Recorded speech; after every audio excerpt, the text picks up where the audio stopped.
Bhatar Udhna Magdalla road ખાડી bridge પાસે આવેલા ગાંધીનગરના 300 ઝૂંપડપટ્ટીના ડિમોલેશનને લઈને લોક સમસ્યા નિદાન કેન્દ્ર દ્વારા ગરીબ દલિત આદિવાસીઓને તેઓના ઝૂંપડાના ડિમોલેશન સાથે તમામ ગરીબોને આવાસમાં લાભ ઉઠાવીને ખસેડવું જોઈએ તેવી માંગ લઈને છેલ્લા 6 માસથી વિરોધ થઈ રહ્યો છે। ભટારુદના મગદલ્લા રોડ ખાડી બ્રિજ પાસે આવેલા ગાંધીનગરના 300 ઝૂંપડપટ્ટીના ડિમોલેશનને લઈને લોક સમસ્યા નિદાન કેન્દ્ર દ્વારા ગરીબ દલિત આદિવાસીઓને તેમના ઝૂંપડાના ડિમોલેશન સામે તમામ ગરીબોને આવાસમાં લાભ આપીને ખસેડવું જોઈએ તેવી માંગ લઈને છેલ્લા 6 માસથી વિરોધ થઈ રહ્યો છે। જ્યારે કે લોક સમસ્યા નિદાન કેન્દ્ર દ્વારા સુરત એસએમસી કમિશનર અને જિલ્લા કલેક્ટર સાહેબને પણ આવેદનપત્ર આપીને રજૂઆત કરવામાં આવ્યું હતું।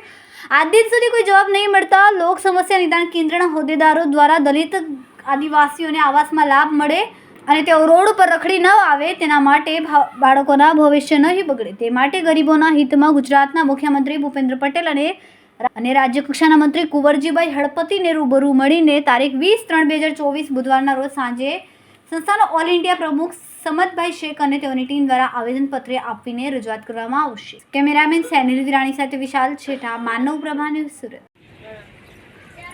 તમે આ જોઈ શકો છો, આજ ગાંધીનગર ઝૂંપડપટ્ટીમાં આ અમારા દેશના ભવિષ્ય જે સ્કૂલો જઈ રહ્યા છે, જ્યારે આનું ડિમોલેશન થાય તો આ બાળકોનો શું હાલ થશે તમે વિચારી શકો છો કે આ બાળકોના ભવિષ્ય શું।